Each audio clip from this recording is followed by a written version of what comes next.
Welcome.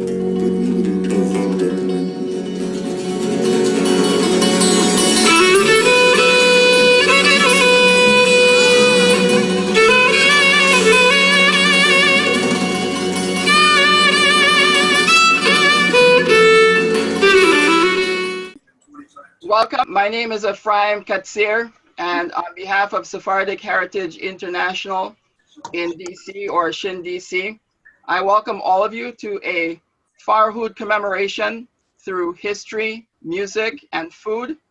SHIN-DC builds intercultural bridges while raising awareness of Sephardic and other underrepresented Jewish heritages and the cultures, arts, and history of the Middle East, North Africa, the Iberian Peninsula, Greece, and Central and Western Asia. I'd just like to acknowledge some colleagues I know are with us for tonight's program. Welcome Rabbi Dr. Eli Abadi, Isaac Shua from Sephardi, and Asher Shasho Levy. Also thank SHIN-DC board members that are with us here tonight. Yesterday was Memorial Day, and we remembered those who made the ultimate sacrifice serving the United States. Later this week, we have the Jewish holiday of Shavuot. Today, we remember those whose lives were lost on Shavuot in 1941 in Baghdad, when an outbreak of mob violence against Baghdadi Jewry, known as the Farhud, erupted. The UN recognizes June 1st as International Farhud Day. It was a turning point in the lives of Iraqi Jews. Today, we honor the memories of those whose lives were lost by learning about the Farhud, as well as the cuisine and musical tradition of Baghdadi Jewry. So to begin with the history, we have Maurice Shohet. Maurice Shohet is managing editor of the Washington Institute for Near East Policy's Arabic language website, president of World Organization of Jews from Iraq, and a Sephardic Heritage International in DC board member. Maurice is also an Iraqi Jew, born and raised in Baghdad. His personal family history is represented in the Iraqi Jewish archives. So we now have Maurice Shohet to speak about commemorating the Farhud and 2,600 years of Babylonian Jewry. Thank you. I would like to thank Ephraim Katsir for his initiative for this event today. As he mentioned, it was June 1st, 1941, when the Farhud occurred. It was on the first day of Shavuot. Now, there is no known definite meaning for the word for Farhud. According to the scholar Edwin Black, who wrote a lot about this subject, he defined it as violent dispossession. The word is not in Arabic. What I read once, that the first time it was used, it was during World War I, when Iraq was under the Ottoman Empire, and when the Turkish soldiers didn't get their payments before the holidays, they used to loot stores in the markets in Baghdad to make living. And that's how the beginning of the word Farhud started, and eventually it was used when the Jews suffered from it in 1941.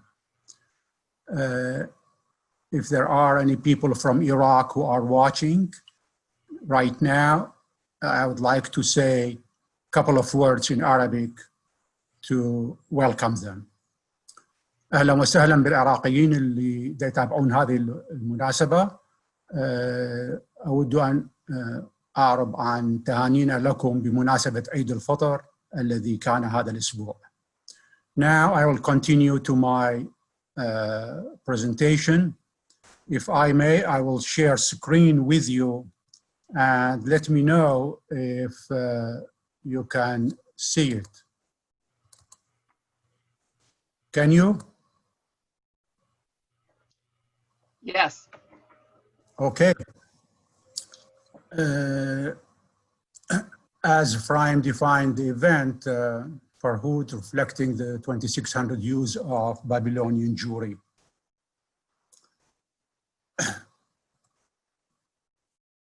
How this whole thing started was between the years 33 and 39, when Nazi leader Adolf Hitler was appointed Chancellor of Germany on January 1933. At the time, an anti-Semitic German envoy, Dr. Fritz Groba, was sent to Baghdad. It happened that the same year, King Faisal I died in Iraq, and his son, King Ghazi, became the new king in April 1933. It's interesting, after his appointment as king, the first Nazi youth organizations began to be formed in Iraq. Of course, we cannot say that he was behind it, but it was the influence of the German envoy, Dr. Fritz Groba. This intensified in 1936, when Mufti of Jerusalem, Haj Amin al-Husseini, arrived to Iraq and began to incite against the Jews.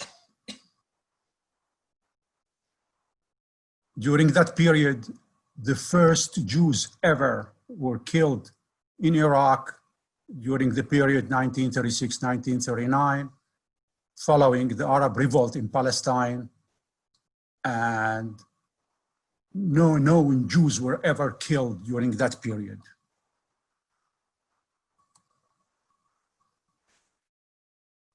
The interesting part that happened after the German envoy came to Baghdad in the spring of 1934, Fritz Groba, the ambassador, reported that an Iraqi newspaper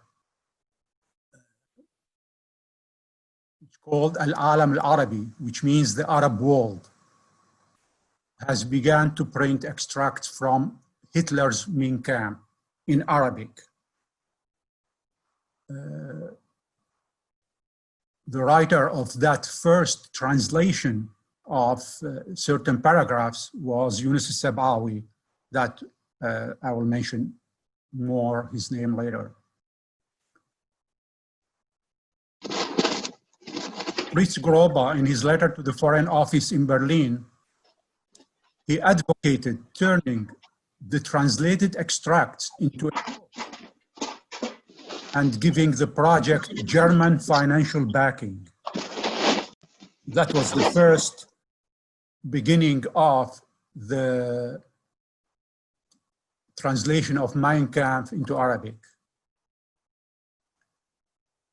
There were many versions that were translated. The reasons are that apparently the original version, Mein Kampf, has something anti-Arabic as well, not only anti-Jewish.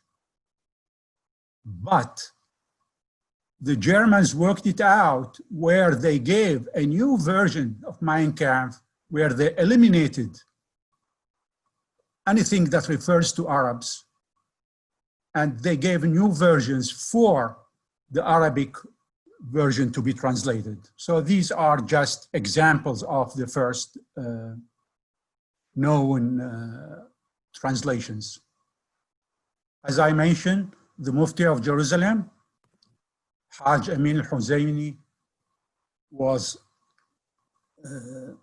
the driving force behind instigating the local Arab youth organizations against the Jews. And we can see here when he met Hitler in Germany. Here his picture again. He salutes sorry about that. He salutes the German SS Army in Berlin, and you can see the honor that was given to him by Hitler to be able to salute the SS Army. Now, there was a Iraqi politician who was cooperating with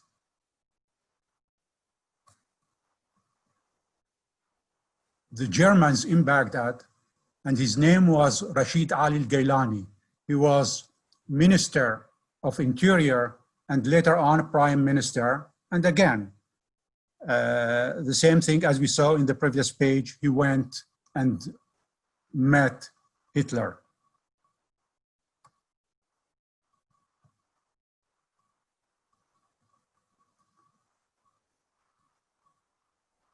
In 1941, for a period of less than a month, there was some kind of a war in Iraq called the Anglo-Iraqi War.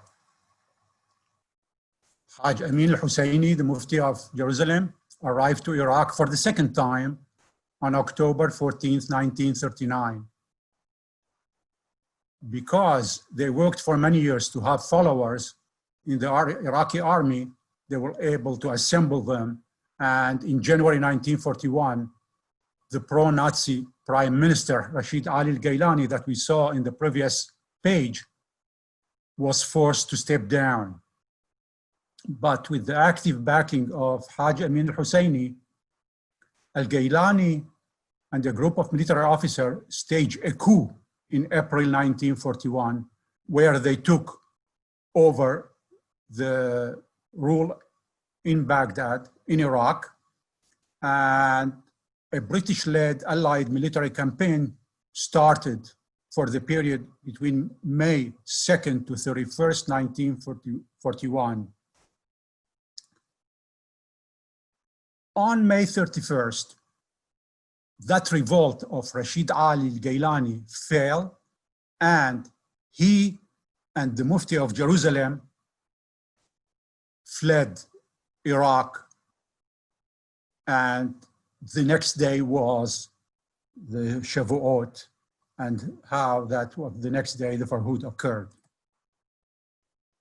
As I mentioned earlier, the Farhud refers to the attack against the Jews, the Jewish community in Baghdad on the Feast of Weeks, Chag HaShavuot, for the first 2 days.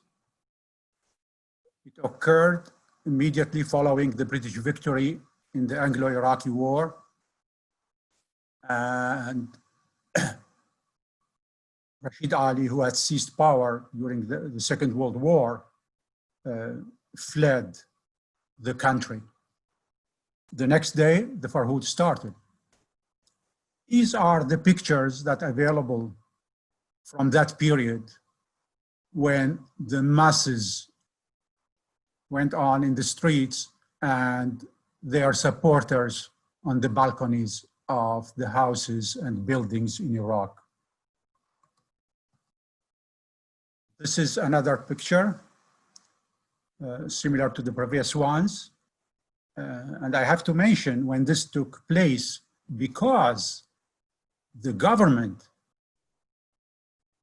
of Rashid Ali fell after the war with the British, there was no government in Baghdad.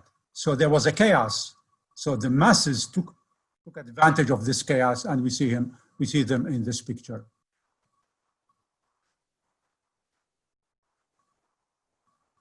I have a story about this specific picture.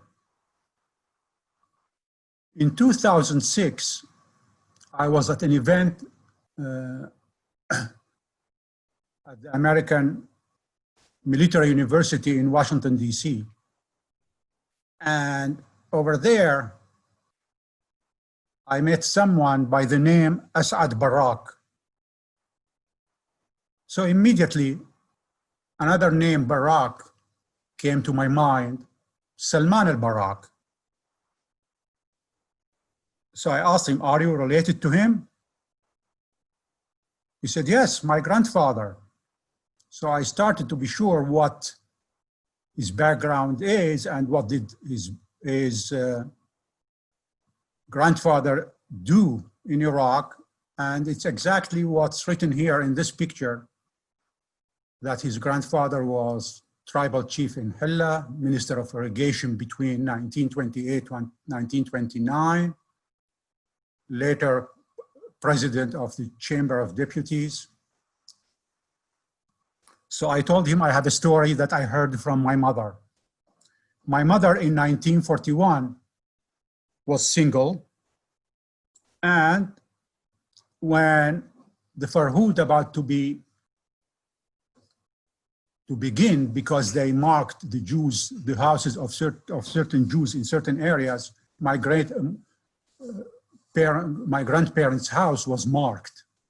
So my grandmother, my mother's mother, asked one of the neighbors if he agrees to take them.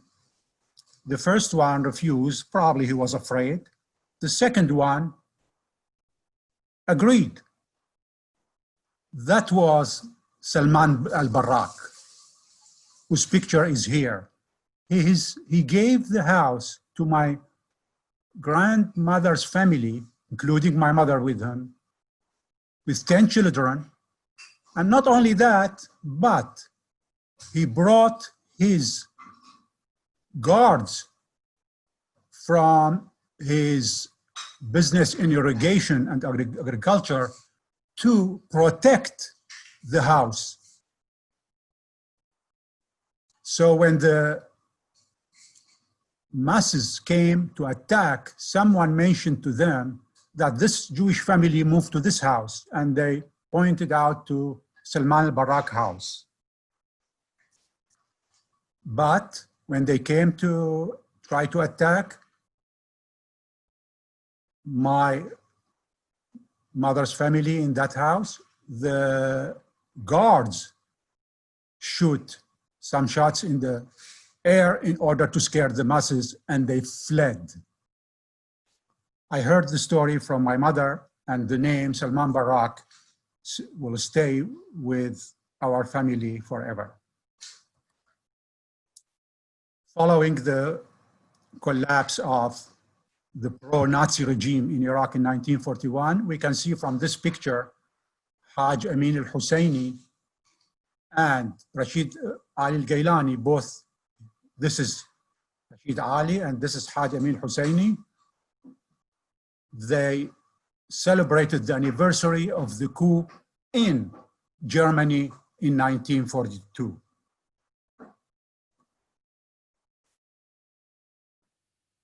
There were many killed in Iraq among the Jews, and their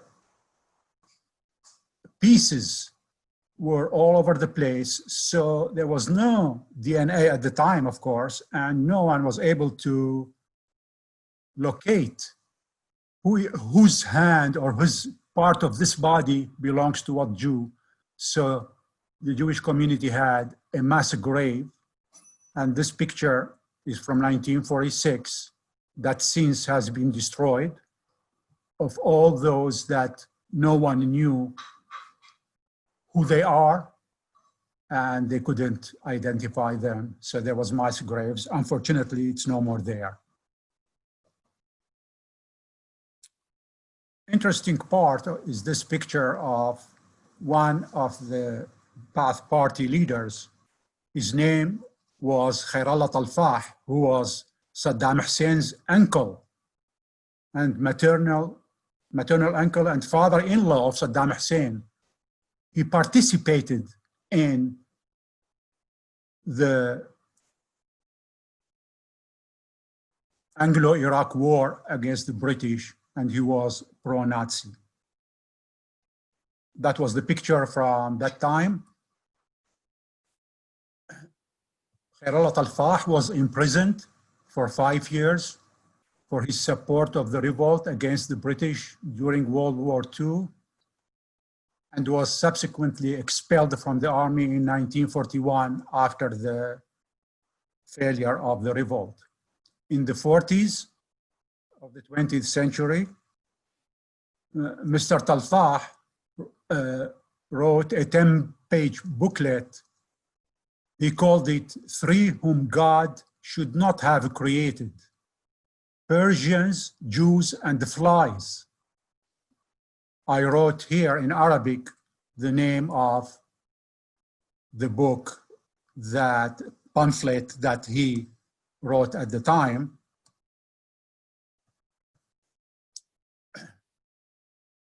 Three whom God should not have created: Persians, Jews, and the Flies. He wrote it in 1940, but Iraq never published it, and it was published only when the Ba'ath Party came to power and his nephew became vice president first and then president. Obviously, from the name, the document is highly derogatory towards Persians and Jews. This is Khairallah Telfah in the middle, with Saddam Hussein on the right, picture from 1972, and one of Saddam Hussein's sons on the left. Obviously, all of them were killed. Khairallah Telfah died in 1989, but Saddam Hussein and his son were killed following the 2003 war of Iraq. How many Jews in Iraq were affected? Again, there were different versions, different sources. The minimum figure of those who were killed is 179. The maximum is 400. Number of wounded between 850 and 2118.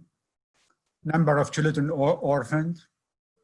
The exact number was known, 242.